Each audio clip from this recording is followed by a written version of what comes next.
di video saya. Kali ini saya akan mengajak teman-teman semua untuk sama-sama belajar mengenai bahan-bahan dalam pertanian organik. Sebelum memasuki materi inti mengenai bahan-bahan dalam pertanian organik, sebaiknya kita mengerti terlebih dahulu apa itu pertanian organik. Pertanian organik merupakan sistem pertanian yang lebih menekankan penerapan praktik-praktik manajemen yang lebih mengutamakan penggunaan input dari limbah kegiatan budidaya di lahan dengan mempertimbangkan daya adaptasi terhadap keadaan atau kondisi setempat. Jadi, pertanian organik itu tidak menggunakan bahan sintetis apapun untuk memenuhi kebutuhan khusus dalam sistem pertaniannya. Pertanian organik ini merupakan salah satu dari sekian banyak cara yang dapat mendukung pelestarian lingkungan. Sistem produksi pertanian organik didasarkan pada standar produksi yang spesifik dan teliti dengan tujuan untuk menciptakan agroekosistem yang optimal dan lestari berkelanjutan, baik secara sosial, ekologi, maupun ekonomi dan etika. Nah, kita lanjut mengenai isi dari video ini. Inti isi dari video ini akan membahas mengenai apa itu bahan dalam sistem pertanian organik. Apa itu pengertian dari bahan dalam sistem pertanian organik? Bahan dalam sistem pertanian organik memiliki pengertian bahwa segala bahan, termasuk bahan tambahan pangan, yang digunakan dalam pembuatan atau penyiapan pangan dan terkandung dalam produk akhir, walaupun mungkin dalam bentuk yang sudah berubah. Jadi, ketika teman-teman menggunakan suatu bahan untuk proses awal dalam budidaya pertanian, contohnya misal menggunakan pupuk saat persemaian atau pengolahan lahan, maka itu nanti zat-zat yang terkandung dalam pupuk akan masuk ke dalam tanah dan mengendap dalam tanah. Selanjutnya, zat-zat kimia tersebut akan bisa masuk ke akar tanaman, kemudian akan menumpuk di tanaman tersebut yang akan tetap berada dalam tanaman hingga tanaman menjadi produk segar. Bahayanya nanti ketika produk segar itu dikonsumsi oleh manusia secara berkepanjangan, maka zat-zat yang ada dalam tumbuhan segar tersebut akan terendap dalam tubuh manusia yang otomatis juga akan mempengaruhi kesehatan dari manusia pengkonsumsi tersebut untuk jangka waktu yang panjang. Sebagaimana telah dijelaskan sebelumnya, bahwasannya sistem pertanian organik pun tetap menggunakan bahan-bahan tambahan dalam proses budidayanya, maka di sini akan dijelaskan mengenai bahan apa saja dalam pertanian organik. Bahan-bahan dalam pertanian organik menurut SNI Sistem Pertanian Organik yang telah dikeluarkan oleh BSN dikelompokkan menjadi 3. Yang pertama adalah bahan yang diperbolehkan. Yang kedua, bahan yang dibatasi. Dan yang ketiga, bahan yang dilarang. Untuk pengertian dan apa saja yang masuk ketiga bahan tersebut akan dijelaskan lebih lanjut. Langsung saja yang pertama kita bahas lebih tuntas mengenai bahan yang diperbolehkan dalam sistem pertanian organik.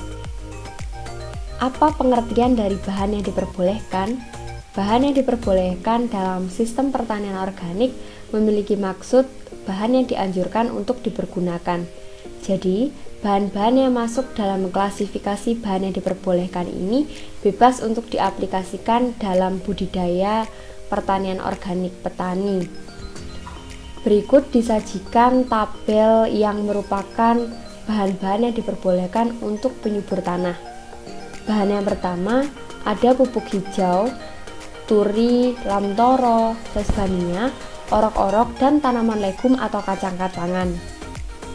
Bahan yang kedua adalah kotoran ternak yang berasal dari ternak yang dibudidayakan secara organik. Factory farming diperbolehkan setelah mengalami proses pengoplosan minimal 2 minggu. Jadi, sebelum 2 minggu, kotoran ternak tersebut tidak bisa diaplikasikan pada lahan pertanian organik. Yang ketiga, ada bahan urin ternak yang berasal dari ternak yang juga dibudidayakan secara organik. Urin ternak ini bisa diaplikasikan apabila telah mengalami proses fermentasi dan diencerkan. Bahan yang keempat ada kompos sisa tanaman yang berasal dari pertanian organik. Jika kompos sisa tanaman tersebut berasal dari sisa-sisa tanaman non-organik, maka tidak boleh diaplikasikan di lahan pertanian organik. Kemudian yang kelima, ada bahan kompos media jamur merang. Kompos media jamur merang diperbolehkan bila media dan jerami berasal dari pertanaman padi organik. Media jamur merang berupa campuran serbuk gergaji dan bahan organik lain seperti jerami yang merupakan sumber kalium. Bahan yang keenam adalah kompos limbah organik sayur. Kompos limbah organik sayur juga dibolehkan untuk diaplikasikan dalam pertanian organik apabila limbah organik sayuran tersebut berasal dari pertanaman sayuran organik. Selanjutnya, masih dibahas mengenai bahan yang diperbolehkan untuk penyubur tanah. Bahan yang ketujuh ada ganggang hijau. Ganggang hijau bisa berfungsi sebagai sumber nitrogen alami untuk pertanaman padi.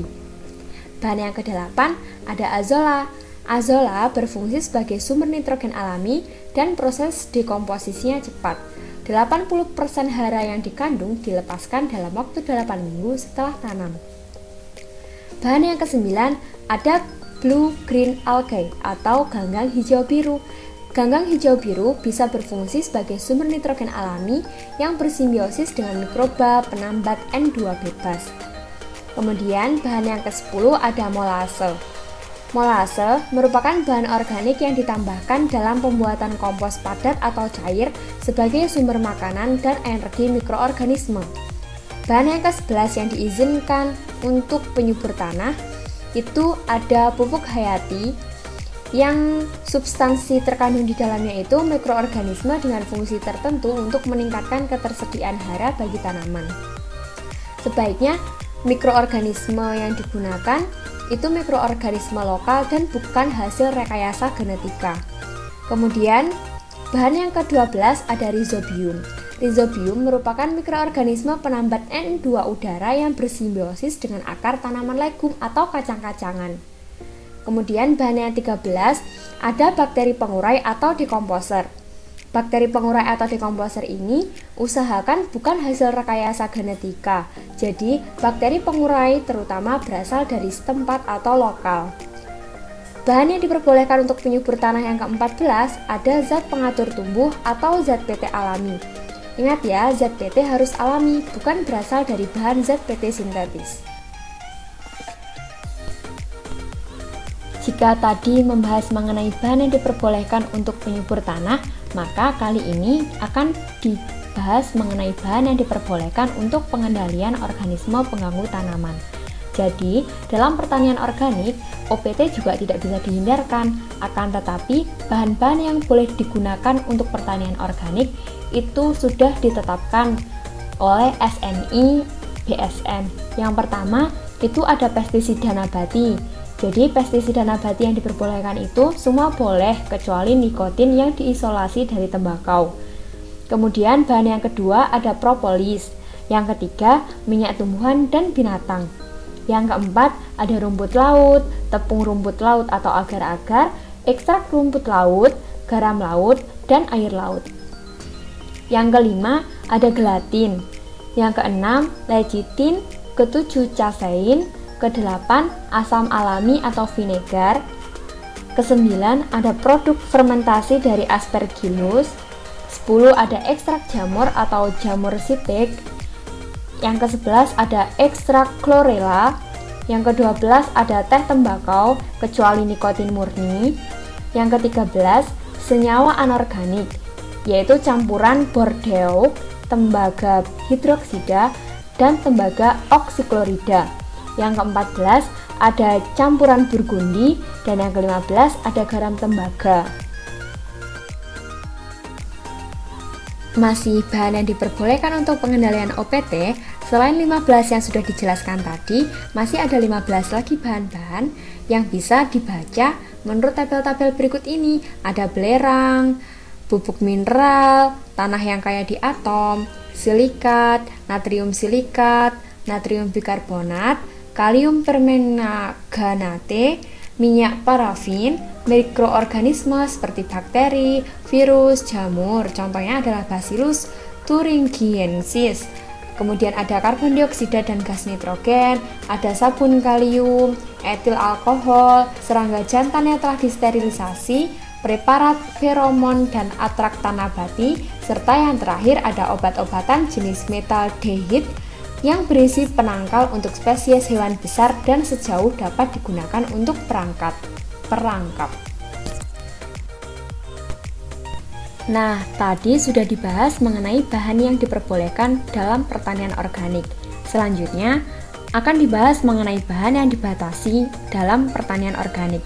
Apa itu bahan yang dibatasi dalam pertanian organik? Pengertian dari bahan yang dibatasi dalam pertanian organik adalah bahan yang boleh digunakan apabila bahan yang diperbolehkan tidak bisa mencukupi atau memadai ketersediaannya.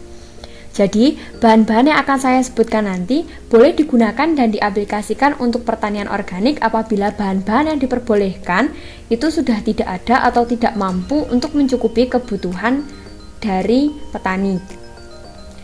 Di sini ada bahan-bahan yang dibatasi untuk penyubur tanah. Yang pertama, ada kotoran ternak. Kotoran ternak ini berasal dari ternak yang dibudidayakan secara non-organik atau ternak yang diberi pakan GMO. Yang kedua, ada urin ternak yang berasal dari ternak yang dibudidayakan secara non-organik. Yang ketiga, ada kompos sisa tanaman. Kompos sisa tanaman ini dibatasi bila berasal dari sisa tanaman yang dibudidayakan secara non-organik. Yang keempat, ada kompos media jamur merang.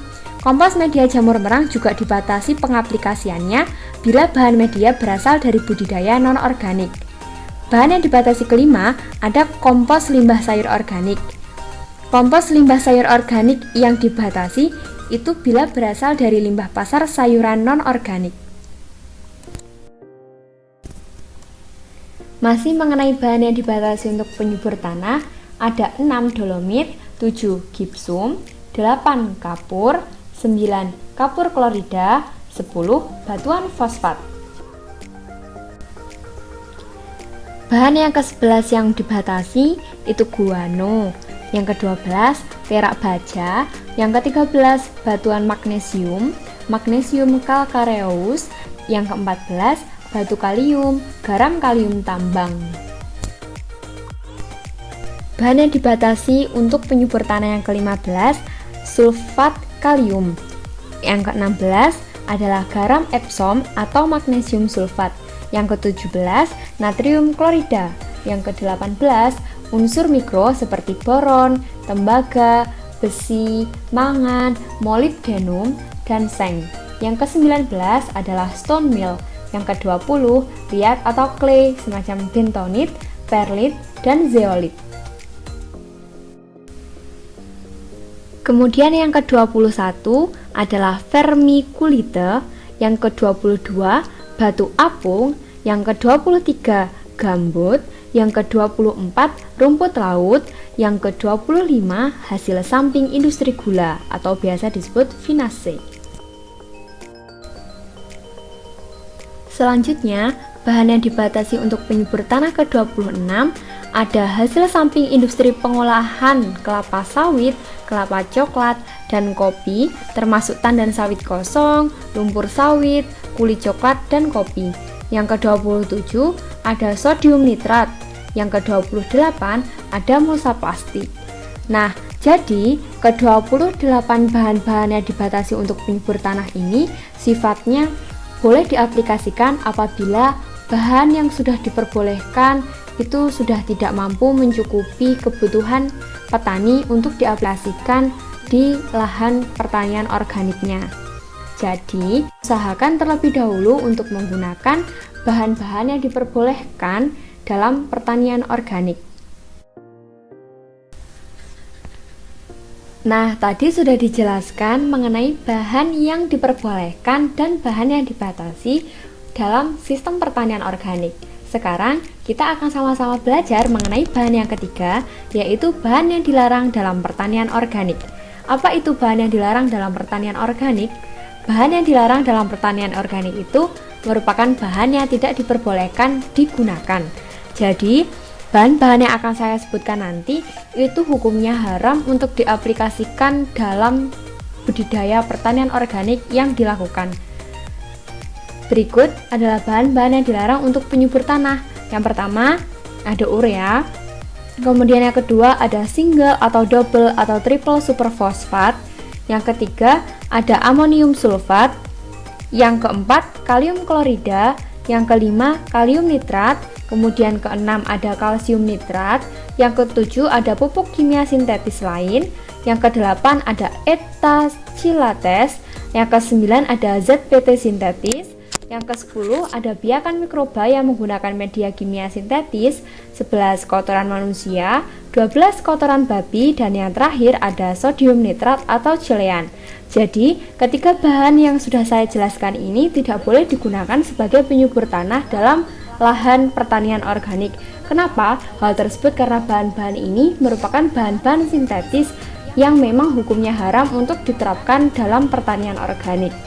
Karena efek sampingnya pasti akan merusak tanah, membunuh mikroorganisme di dalam tanah, kemudian akan membuat zat-zat yang beracun itu menumpuk di tanah dan akan berakibat pada kesehatan si pengkonsumsi. Kemudian di sini juga akan dijelaskan mengenai bahan yang dilarang untuk pengendalian OPT atau organisme pengganggu tanaman dalam budidaya pertanian organik. Bahan yang pertama adalah semua pestisida kimia sintetis. Yang kedua, ada semua bahan yang berasal dari produk GMO. Dan yang ketiga adalah antibiotik. Kenapa ketiga bahan ini dilarang untuk pengendalian OPT dalam budidaya pertanian organik? Tentu jawabannya karena bahan-bahan ini mengandung zat-zat kimia yang tidak diperbolehkan untuk memasuki sistem pertanian organik.